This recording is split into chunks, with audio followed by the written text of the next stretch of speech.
We got a little double header today, guys. Going to talk a little eBay action, but we do have some housekeeping notes. First off, I've always got viewers that are asking, hey, what other channels are out there that could be of interest? I've got two for you. Shout out to John's Sports Cards and Collectibles. I'll throw a picture up on the screen. And also Chris at Stories in Cardboard, both vintage channels. A lot of solid stuff here, and not all vintage. There's some kind of modern stuff thrown in there as well. So definitely check out these two. Got some appearances coming up. I'll be on the Cousins Collectibles podcast with Tony and Oz next Friday. I believe that's when it's going to be released. I've already filmed it with them. A lot of fun. Those guys and I have a lot in common, actually. They collect a lot of different types of collectibles, including Stranger Things stuff, so I thought that was interesting. They're both Eagles fans, so good luck to the Eagles this weekend. I've got something coming up, a project I'm working on with Mike's Retro Trading Cards. That's coming up next week. And then DPZ at Luca Nation invited me back on to do another kind of a side project with him and a couple of other content creators.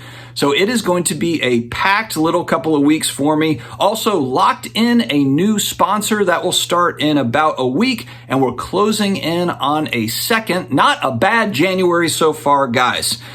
Before I dive in, big thanks to video sponsor ComC.com, your home for buying, selling, and flipping all the hottest trading cards. Their consignment marketplace now home to more than 30 million cards, from baseball superstars like Aaron Judge to Marvel favorites like Spider-Man. ComC is something for every type of collector. Visit ComC.com today to build out your collection with your favorite cards. Guys, it's like I always say, the Disneyland for card collectors. Check out ComC.com. All right, let's get into the meat of this. Ryan McClanahan over at History Through Cardboard -shortcut. Don't forget the -shortcut. I can't talk enough about this channel because he is a sports card and non-sports card historian. So if you're looking for a channel that's a little bit different, that's offering you kind of historical context as it relates to cards, what was happening during those times, a lot of baseball card collectors, especially vintage pre-war collectors, they're just as much collecting history as they are the baseball cards. And so that's why I think that his channel in particular is really interesting. And like I said, I mean, he collects baseball, basketball, football, culture cards, non-sports, all sorts of different things. So definitely check out Ryan's channel.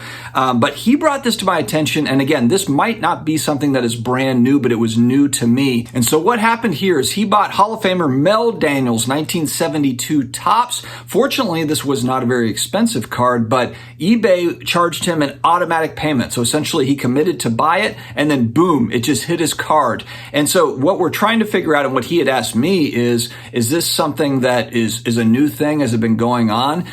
Or is it something like, is it a setting that he needs to adjust on his end? You know, did he accidentally set up automatic payments?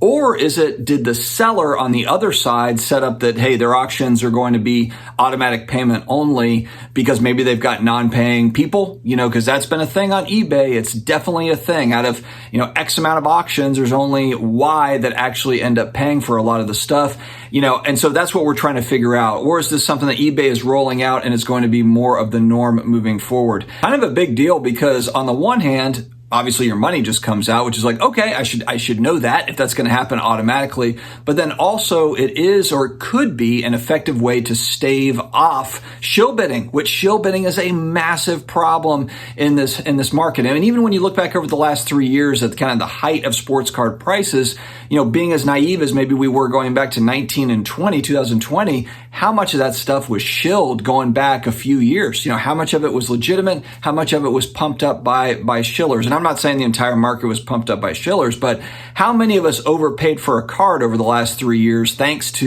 you know, a couple of little shills here and there? Now I have an idea of what to look for with bidding history and that sort of stuff. But I mean, going back to when it was just, you know, money flying out for cards, I would be really interested to know that stat. I mean, if you go back to first quarter 2021, that was the most sales that eBay has ever done in collectibles. And so very, very interesting stuff. But yeah, if anybody has any information on this, does eBay, are they moving more towards this automatic payment system? Have you had this happen to you? Is this a setting that needs to be adjusted on Ryan's end, or just something that sellers set up? And if so, is there something that notifies you, hey, this is an automatic payment auction or listing? I would like to know more information about this, so please leave your comments if you've had any experience. Guys, stay healthy, stay awesome, and I will talk to you again later.